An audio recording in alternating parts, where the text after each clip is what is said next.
को मैं वहाँ भेजी। सर ये तो बात ठीक है कि आप इंडस्ट्री में रोज़गार दिलाएंगे, लोगों को शिफ्ट कराएंगे, लेकिन आप अपने पंचायत के लिए क्या करें? मतलब कहने का मतलब है कि हम जो कैपेबल नहीं है कि हम दिल्ली नहीं जा सकते, मेरा परिवार है, मेरा बाल बच्चे हैं, मेरे घर वाले हैं, हम अपने गांव में ही रह के कुछ ना कुछ रोजी रोज़गार कर सकें, सर उनके लिए क्या है? इसके लिए मैं प्लानिंग करूँगा, देखूँगा कि और क्या हो सकता है।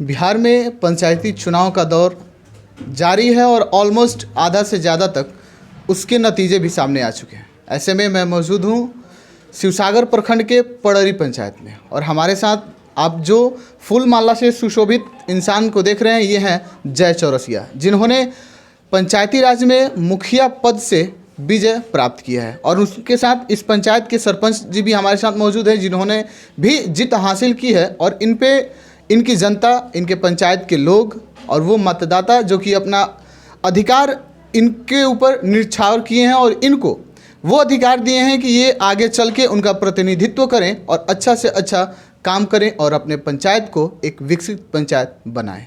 सबसे पहले सर आपका न्यूज़ सुपर 7 में बहुत स्वागत है। थैंक यू न्यूज़ सुपर 7 को। मैं ग्राम सोंडिहरा से जयप्रकाश चौरसिया, पड़री पंचायत से प्रतिनिधि नेतृत्व किया था मैंने, और मुखिया का चुनाव मैंने जीता। मैं पहले तो अपने पड़री पंचायत के जितने मेरे परिवार हैं उनको बहुत हार्दिक शुभकामनाएं और आशीर्वाद लेना चाहता हूं कि उन्होंने हमारे ऊपर में विश्वास किया और हमारे को बहुमत से जिताया। इसके लिए मैं बहुत बहुत धन्यवाद करना चाहूँगा अपने परिवार के लोगों को। सर पहली बार आपने इस राजनीतिक जो आपका सफ़र है आपने शुरू किया और उसमें पहले बार में ही जीत हासिल की, कितना मुश्किल और कितना आसान रहा आपके लिए? मुश्किल तो था, लोगों ने बहुत प्रलोभन दे करके वोटरों को रिझाया था, लेकिन मैं एक हमारा अपना जो है सिद्धांत था कि नहीं, मैं अपने परिवार के लिए काम करना है। मैंने जिस दिन अपने पंचायत में कदम रखा उस दिन मैंने इस पंचायत के जितने समूह हैं उन सबको मैंने अपना परिवार समझा, और मैंने कहा कि मैं अपने परिवार से कभी दागा नहीं करूँगा, न मैं उनको भटकने दूँगा। और यही लक्ष्य लेकर मैं चला था, जिसके कारण हमको जो है हमारे परिवार ने पूरा सपोर्ट और हमको समर्थन किया। इस पंचायती चुनाव में अलग अलग जुर्माई सजमाई गई, अलग अलग तरीके से लोगों ने वोटरों को लुभाने का कोशिश किया और अपने पक्ष में वो वोट करा सकें, इसके लिए उन्होंने प्रयास भी किया था। सर ये जो पंचायत है आपका पड़री पंचायत, जनता ने आपके ऊपर विश्वास जताया, अब आप अगला कदम आपका क्या है? क्योंकि आपने विजय हासिल कर ली, आपने वो सर्टिफिकेट भी प्राप्त कर लिया जिसके आधार पे आप इस पंचायत के वो प्रतिनिधि हैं। वो प्रतिनिधि तो अब नहीं कहा जा सकता है क्योंकि अब ये मुखिया बन चुके हैं, तो आप अगला कदम आपका क्या होगा अपने पंचायत के लिए? मेरा पहला लक्ष्य है एजुकेशन, शिक्षा पे जोर देना, जिससे जो भी अगर शिक्षा होता है, जो पंचायत का या जो भी गांव या परिवार का शिक्षा से जो भी जुड़े हुए लोग हैं वो विकास ज़्यादा करते हैं।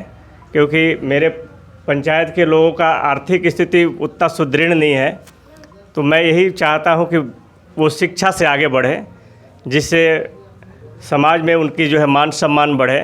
और मेरा यही लक्ष्य है कि अपने पंचायत को शिक्षा से बहुत आगे ले जाना चाहता हूं, और मैं अपने पंचायत को आदर्श पंचायत बनाना चाहता हूं। मैं अपने परिवार से, सारे लोगों से अपेक्षाएं हैं कि मुझे इस तरह ही समर्थन और मेरे साथ चले। मैं चाहता हूं कि मेरा पूरा परिवार मतलब मेरे पूरे पंचायत के लोग जो हैं मेरे परिवार हैं, और उनका मैं पूरा परिवार को मैं चाहता हूं कि वो पूरे परिवार हमारा जो मुखिया कहलाए, क्योंकि मैं चाहता हूं कि मैं नहीं, मेरा पूरा परिवार मुखिया कहलाए, मेरा ये कामना है।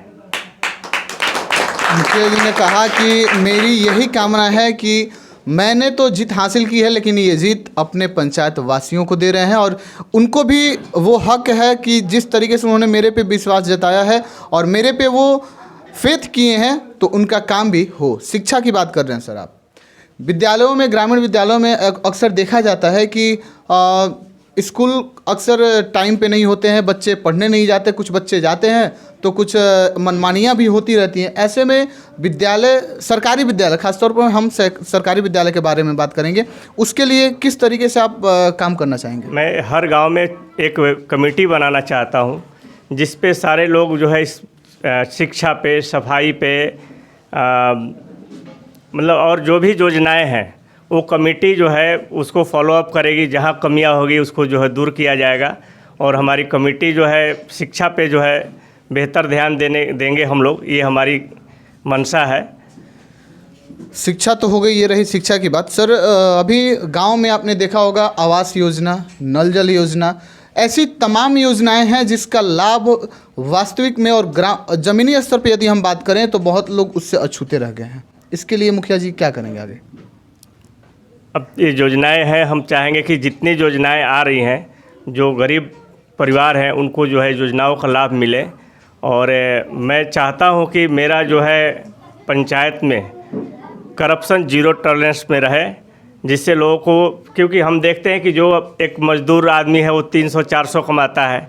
मैंने पीछे सुना था कि लोगों से जो है 20 से 30 हज़ार रुपया कॉलोनी आता है उसमें ले लेते हैं, मनरेगा के पैसा नहीं देते हैं। मैं नहीं चाहता कि उन गरीब परिवारों का एक भी पैसा कोई बिचौलिया या कोई ले। मेरा ध्येय है कि उनका पूरा पैसा जो है उनको पूरा पैसा दिया जाए, जिससे उनके घर जो है छत जो है पूरे बन सके। कोरोना, अभी कुछ दिन पहले हमने कोरोना का वो पेंडेमिक भी देखा था जिसमें बहुत लोग बेरोज़गार भी हुए थे। और कहीं ना कहीं ये जो आपकी जनता पीछे दिखाई दे रही है, ये लोग जो दिखाई दे रहे हैं, ये इनके समर्थक हैं, इनके वोटर हैं और इनके अपने हैं। इन्होंने बहुत विश्वास जताया है। रोज़गार के लिए क्या है आपके पास सर, और क्या वो विज़न है जिसके थ्रू हमारे गांव में लोगों को रोज़गार मिल सके, लोग अपनी दिनचर्या को सुदृढ़ कर सकें?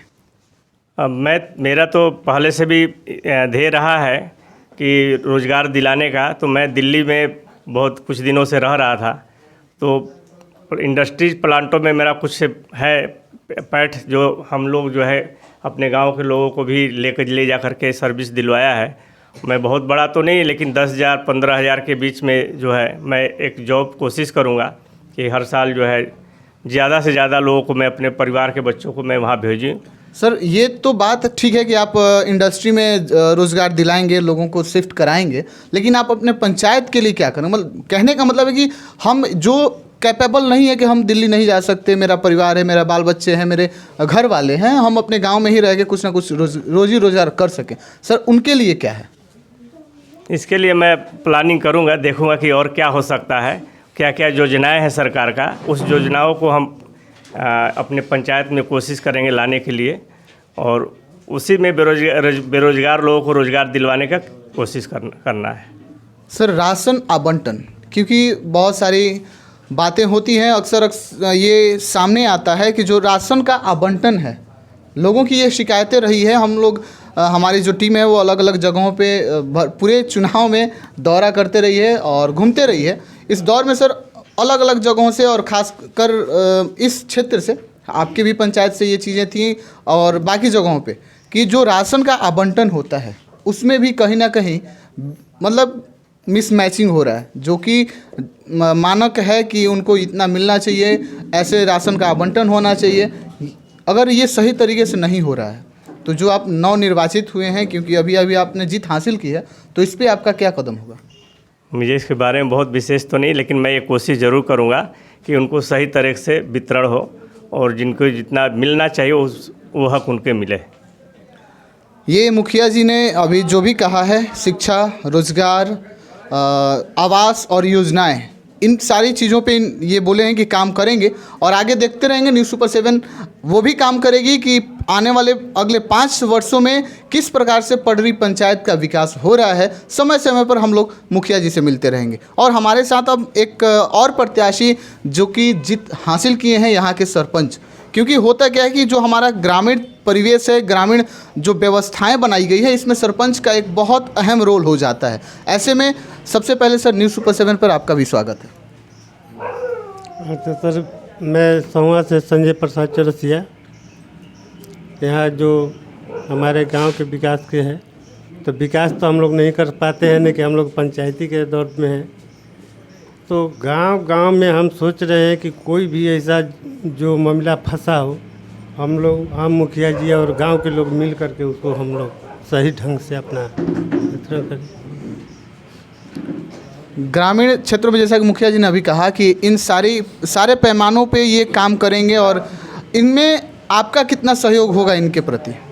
हमारे लिए पूरा सहयोग है।